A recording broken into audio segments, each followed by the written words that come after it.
Le faux Dieu qui croyait, comme ils ont dit que Barnabas c'est Zeus, ça veut dire qu'il est Jupiter, Zeus c'est grec, Jupiter c'est romain. Et ils avaient dit que Paul est Hermes, et ça veut dire qu'il est Mercure. Et ils ont décrit ça comme ça veut dire qu'ils voulaient faire sens de ces messieurs-là qui sont si différents que ceux qui voient. Ils vont décrire, ça veut dire que c'est seulement des dieux qui peuvent faire des choses comme ça. Ça veut dire que nous, comme enfants de plus haut, comme enfants de Dieu, Jésus-Christ nous dit qu'il nous a donné tout pouvoir. Ça veut dire que quand tu marches dans une place, on te regarde avec des yeux comme ça, mais qu'est-ce que toi tu peux faire? Tu peux changer la situation. Amen. Tu peux changer la situation. Quand il n'y a pas d'espoir, tu viens avec Dieu. Alléluia. Avec Dieu, nous pourrons faire de l'espoir. Et là, quand tu regardes ça, c'est comme tu es un jeune David devant Goliath. Ah, c'est qui tu es pour injurer l'armée du Dieu vivant? Il faut savoir que nous sommes l'armée du Dieu vivant. La parole de Dieu dit que quand Jésus-Christ va revenir, il va avoir son armée avec les anges et nous sommes part de son armée. Toi, ma soeur, mon frère, nous sommes partis de l'armée céleste. Ça ne veut pas dire que Jésus va descendre sur lui. Non, il va nous prendre avec la gloire, avec un nouveau corps. Nous serons avec lui. Ils seront partis de son armée. Et il faut savoir qui tu es vraiment. Dans le plan céleste de Dieu. Dieu qui a donné sa propre vie. Tu n'es pas n'importe qui. Tu n'es pas n'importe qui. Il y a des gens qui... La valeur, d'abord, avant de te donner quelque chose, il dit, qu'est-ce que tu vas faire pour moi? Il ne te voit pas, il ne te donne pas de valeur. Mais c'est toi la personne qui fait tout pour cette personne. Mais il te voit comme, mais Dieu lui-même s'est donné corps. Il s'est donné tout. Il a laissé la gloire qu'il avait pour venir te sauver. Tu n'es pas n'importe qui. Tu n'es pas n'importe qui dans le plan de Dieu. Parce que quand Dieu a dit, quand Dieu t'a fait, quand Dieu t'a façonné, quand Dieu t'a créé, oh, c'est une intimité. C'est quelque chose que tu ne peux pas décrire. On dit que l'amour de Dieu est plus fort que l'amour entre un homme et une femme. Peut-être un homme et une femme, tu peux décrire ça un peu, mais l'amour que Dieu a avec toi, il te connaît depuis ta naissance, jusqu'à quand tu vas donner ton dernier souffle, et il va te prendre dans lui, parce que tu appartiens à lui. Tu n'es pas n'importe qui. C'est pour ça qu'il t'aime avec un amour. C'est pour ça que même si tu tombes, il te donne une autre chance, parce qu'il t'aime plus que... Alléluia, il faut savoir. Et c'est lui qui a donné son corps pour te racheter, pour te laver, pour te mettre co-école avec lui ensemble. Ce Dieu est un Dieu d'amour. Il faut donner vraiment, il faut respecter ce Dieu. Et c'est là que la parole nous dit que vraiment, vraiment qui est Dieu. Si tu comprends l'amour que Dieu a pour toi, tu vas comprendre que non. Il m'aime vraiment. Tu es béni vraiment. Tu es vraiment béni. Et il faut savoir ici que Paul et Barnabas, pour continuer, Paul et Barnabas, ils ont dit ici que je dis que la foule était incapable de définir et de analyser la scène qui s'est passée ici. Mais Paul et Barnabas, soudainement, ils ont commencé à worship, à glorifier, à prier à Paul, à louer Paul et Barnabas. Paul et Barnabas ont dit non! Loin de nous cette gloire, c'est pas nous. Il dit quelque chose de très important ici. Il dit, nous sommes des hommes comme vous. Les péchés que vous avez, nous aussi, au combat avec. Il n'y a rien de différence entre moi qui suis ici et je prêche la parole de Dieu et vous, vous êtes assis ici. C'est pas ça. La seule différence est que je connais Christ et Christ est en moi. Christ m'a sauvé.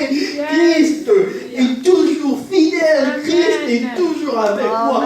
Même dans mes faiblesses, même dans mes péchés, lui est là. Lui est là pour me garder et pour me changer. C'est ça la seule différence.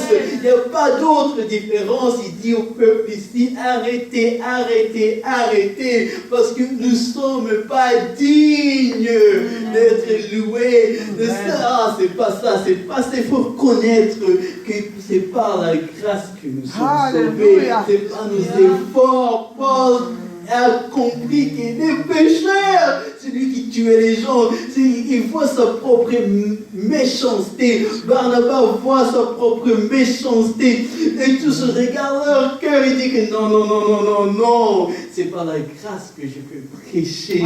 Et si ces gens ici ne donnent la gloire, ce n'est pas à nous, parce que nous sommes aussi crucifiés avec Christ. Ce n'est pas nous, c'est Christ. Et si quelque chose que je dois donner à ces gens, sinon, regardez, fixez vos yeux au Seigneur, à Jésus. Et la parole de Dieu dit que c'est lui le commencement de notre foi. Et c'est lui qui va perfecter cette foi. Et c'est ça qu'ils ont compris. Et ils ont donné toute gloire à Dieu. Toute gloire à Dieu. Parce qu'ils ont vu, ils ont dit que non, non, non, non, non. On nous voit si bon, mais je ne suis pas bon. Je ne suis pas un homme bon. Mais Jésus-Christ me veut, m'utilise pour sa gloire. Parce que je reconnais que j'ai aussi besoin de lui. Et je reconnais comme moi j'ai besoin de lui. Vous aussi, vous avez besoin de lui. Nous tous, nous avons besoin de Dieu. Parce que sans Dieu, nous ne pouvons rien faire. Alléluia. Et c'est ça que l'efficacité, le pouvoir de la parole. La parole de Dieu nous dit que dans notre infirmité, dans sa grâce a surabondé. Quand on était vraiment loin, ça veut dire que sa grâce suffit dans notre faiblesse. Quand tu regardes, Dieu t'élève comme ça. Tu deviens arrogant. Mais non, quand il te lève comme ça, c'est là que tu te fais vraiment serviteur des serviteurs. Et tu te dis que non, non, non, Dieu m'a élevé, mais c'est pas à moi, c'est de gloire. C'est là que tu dis qu'il te donne tes richesses. Et tu dis non, non, je n'ai pas besoin de ces richesses, je donne tout aux pauvres. C'est ça que la parole fait. Parce que quand Dieu t'élève, tu regardes et tu dis non, non, non, tu redonnes et tout à Dieu. Amen. Et c'est bizarre, le monde ne comprend pas ça. Tu es béni. Et Dieu te donne une bénédiction avec le matériel physique, peut-être beaucoup de fois avec beaucoup de choses. Et tu dis non, non, tu redonnes et tout à Dieu. Tu dis Dieu, pas à moi. Non, justement, je vais rester simple. Amen. Et c'est ça. Et Dieu te regarde et dit, il est juste. C'est un homme bien. Et je vais le bénir encore. Et toi encore, tu vas donner ça encore. Et tu vas être béni encore. Tu vois, c'est comme ça, c'est comme un match. Dieu te bénit, c'est pas pour garder pour toi. Mais il te bénit, tu le rends. Il te bénit, tu le rends. C'est comme ça que la parole marche. Tu peux seulement être béni si tu as un corps ouvert et donner.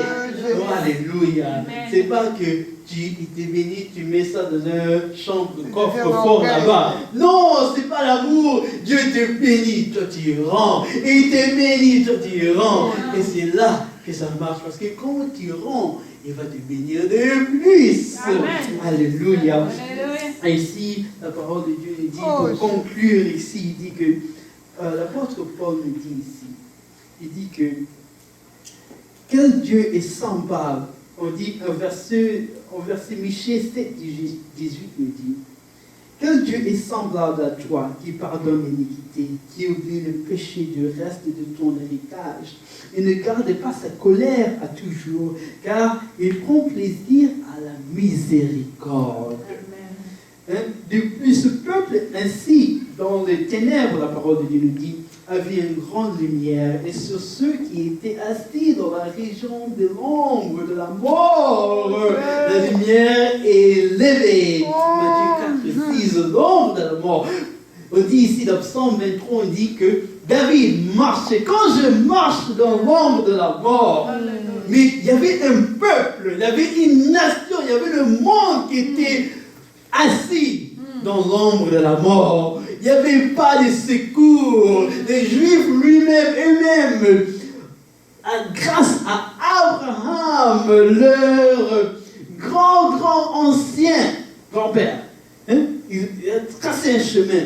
Moïse, le seul peuple qui a connu Dieu, mais les autres ils étaient restés ici. Qui va nous sauver? Qui va amener la parole? Et Dieu avait pitié de le monde, de sa création, qui était seulement enchaîné par le diable, enchaîné. Leur destinée était de ténèbres, était l'enfer. Mais Dieu a dit non. Il a dit non, non, je dois aller, même si je dois marcher dans cette ombre de la mort. Jésus-Christ a dit, j'ai laissé ma gloire. Père l'a dit dans Jean 17, retourne-moi cette gloire, parce que ta mission est accomplie. Alléluia. Et c'est là, si ici c'est l'ombre de la mort, il n'y a pas d'espoir pour ce monde. Tu vas donner, va nous racheter, créer un nouveau ciel. C'est ça que la parole dit. Et tout va devenir nouveau. Il est ici pour nous sauver. Et c'est ça que la parole que Paul et Barnabas ont amenée dans le peuple là. Il a dit que dans le passé, vous étiez dans l'ombre de la mort. Il a laissé, vous a laissé faire tout ce que vous semblez bien. Votre propre culture, votre propre jugement. Mais aujourd'hui, parce que le Fils est élevé, le Fils a accompli la mission, Dieu vous appelle toutes les nations à reconnaître qui est Jésus. Amen. Alléluia. Soyez bénis, frères et sœurs.